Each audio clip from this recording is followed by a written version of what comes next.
about the PvE experience, and I'll kind of get to combat later, but since we're showing it here, I want to talk a little bit about how this relates to PvP too. When you're fighting against other players, you don't just want to kill faceless people, you want to kill people that you know. There's some sense of satisfaction in beating players that you have kind of learned their skill sets and learned stuff about. So a lot of these other games, they have what we call PvP lobbies, where you just kind of join in, you get put in a game, that game ends, you leave. Those people you fought against, you'll probably never see them again. So one thing we wanted to do is create what is a server browser of PvP. It's kind of a list of games, and you kind of start to join the same games and build a community on these servers that you're joining. Fight with and against the same people, which is really important to build PvP communities as well. So after that, talking a little about the combat stuff, everything about the combat is also built to be really social too. Every profession in the game can res everyone else. So when players go down, everyone has a chance to come back and bring their allies back into the fight. We've built a lot of pieces just to make players be able to work together. Now, one of the most important of these is the cross-profession combos.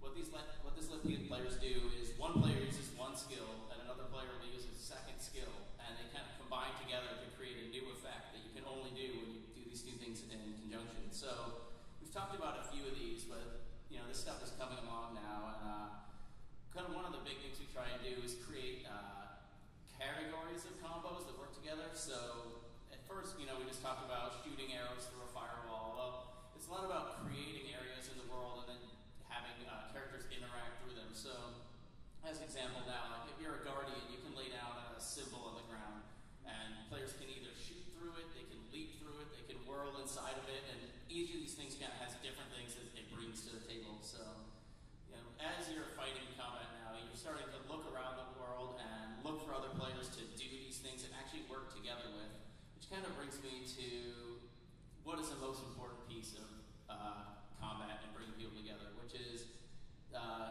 not the Holy Trinity. So players I've played a lot of games, I'm sure you guys all have, with these Trinity combat, where you have your healers, you have your tanks, you have your DPS players.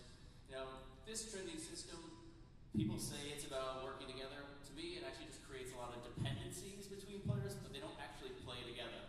They are totally dependent on each other. They cannot play without each other, but it doesn't mean that they're actually playing together. They're not actually, doing things and communicating with each other than telling them, like, all right, I'm low on health, heal me now. But it's not like you're actually working together. For us, the cross-profession combos and the lack of these distinct roles is really what makes people actually play together rather than separate from each other. And as we play a lot in the office, you see things where we're fighting a big boss, we're fighting a hard creature, and everyone's health is a little low. The warrior can then step up and block that attack for a few seconds while other people have a chance to heal up. But once he's done blocking, he needs to move out of the way. He needs to let someone else take over that role.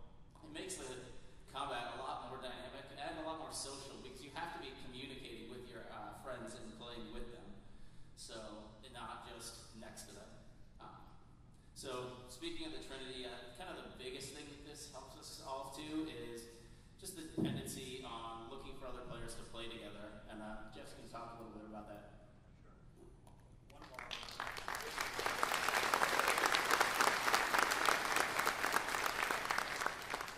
One of our more traditional forms of play in MMO, of course, is the instance dungeon. This is a instance area for a number of players who basically are going a set number of people, but because of the Trinity, you tend to have to find a particular group. You need a healer. You need people who fit particular roles to go in. And what you end up with is people who are not going, or they're not going with friends, or they're looking for the healer in order to take on the dungeon. We went with the death of the Holy Trinity in Guild Wars 2. Instead, what we're seeing is people are playing with friends. People are playing, you have your adventuring group, you're going into the dungeon, you get 5 people, and you basically are ready to go. Or you can also do the pickup group. You don't need to have a specific build. You don't need to have a specific class in order to defeat the dungeon. And that's very important because it makes it more open and accessible for a lot of people who won't go into this type of play involves, talking to people you don't know, or your group doesn't have the particular setup, or you're not a sufficient level, etc. And this opens the door for people to play in a wider gap. Now, it also helps us, the designers, because when you're designing this type of dungeon, if you're going with a Trinity model, Holy Trinity model, you have to say, well, we have to assume that everybody will have the healer, that this will be the particular structure. And so we reinforce that very setup that causes people to not play in the first place. So in this case, with our dungeons, you can go in with your 5 players. You can basically, that is our limit, and we can design to 5 people and not to necessary particular professions. Now, in our instances, in our dungeons, we also like to have the variety. We have divided each of our 8 dungeons that will be available in the opening of Guild Wars 2. We'll have a story mode and an explorable mode. And the story mode will be of a large meta story that belongs to all of the dungeons and parts involved. And as you move through the dungeons, you experience the full story. Each dungeon stands on itself. This is we designed to be survivable by a good organized pickup group. The explorable mode is a version that takes place in the same place from a plot standpoint. It takes place after the story mode. So things you do in story mode have an effect on explorable mode. But there are other options within explorable modes, so it's not the same dungeon every time you walk into it. You basically make other choices, other things happen. So it creates a wider variety, so you don't see that continual repetition of play that you see often in traditionals. Okay, we have to hit X, we have to hit Y, we have to hit Z. It allows more, again, variety and more depth. So when we say we have 8 dungeons, we really have 32 dungeons. And these explorable dungeons are meant to be tough. They are meant to be dungeons that will test the abilities and skills of a mixed group of players. Now, we get to the end of the dungeons, and this is, again, a problem that we've seen in MMOs. You go all the way through the dungeons, you defeat the final monster, it gives a drop that you can't use. You've been there. Some of them, they got the witch bow, the bow that shoots witches. No, that's not, I can't use that. What we've done instead is we've allowed you to have tokens that will, and unlocks reward armor types. So you can get the armor that you want.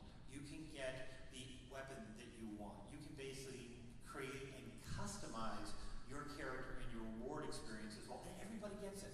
Nobody gets the cool item. You all get the cool item. And again, this is something that encourages you as a group to go together and experience the dungeons one after another, both in story mode and repeatable mode.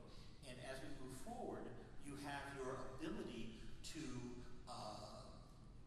customize your character, your look, your feel. So basically, when other people see you, they're not seeing the Elementalist in the Elementalist armor that defeated the Ghost of Ascalon dungeon, because I know because you're wearing that armor, but rather someone who is basically choosing the armor that works best for them.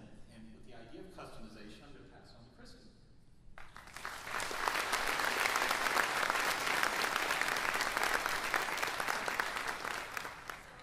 A big thing about social interaction is visually is, of course, character customization. We're wanting to make sure that you guys have a lot more choices for your characters this time around in GW2. So we've opened up, instead of just by profession, which it used to be in Guild Wars 1, now it is by weight class. So if you're going to be more of a caster, you'll be able to wear that class of armor, light armor. If you're going to be more of a ranger type medium and more of a warrior and so forth, that would be heavy. In which case, within those classes, you're not regulated to one specific look that might be to that profession. You can actually mix and match through anything that you want. And a lot of these things have some nice side effects I'm actually looking forward to in the game is that fashion-wise, since we're all fashionable people here, I actually really hope that there'll be fads that sort of naturally occur. Like maybe, the spikes are in the spring, maybe, chains are in the summer. It will be fabulous. It will be awesome. So I'm really looking forward to seeing what the community is going to do in order to show off some of the really cool stuff that they get through exploring through the world, through rewards and and do the dungeons and so forth. And for this, for character customization, we're also making sure that personally, as you know, aside from just what you're wearing, the character that you create upon initially creating the character at the beginning is going to have a whole lot of options. If you're human, and a lot of the races, we have different kinds of sliders for the faces. We will be able to choose from a bunch of different kinds of designs of faces, but within that, you'll be able to customize like how wide the nose is, how long is it turned up, you know, how if your eyes are a little larger. For the char, for example, one of the really cool things is that you'll be able to dye your fur one color and then choose maybe a fur pattern like a leopard or a tiger, or you know, it's really awesome to be able to choose what color that is going to be. You'll be able to choose different kinds of horn designs, different kinds of facial designs, all of this kind of stuff. For the Savari as well, we'll be able to have different kinds of different hairs. They have a very large selection of ears designs as well, so you're going to be able to get a lot of visual identity through your character customization. But we're going to make sure that that doesn't go without. There's going to be limits to where those sliders can go. As you can see in some forms, if you stretch the nose too big, it becomes inhuman. It becomes, you know, grotesque. It might actually hurt the immersion of other players in the game. So we want to make sure that there's a visual continuity. There's a sense of community. There's going to be, you know, a sense of everybody is within this world and a part of this world. So we're going to make sure that you know, visually that is maintained. One of the other things that I've been working on actually is the die system. I don't know if you guys know about this die system yet. No? I had a few conventions ago, I had promised that I was going to put in 400 different die colors. I had finished that last week. They're all individually named. Yes, they are.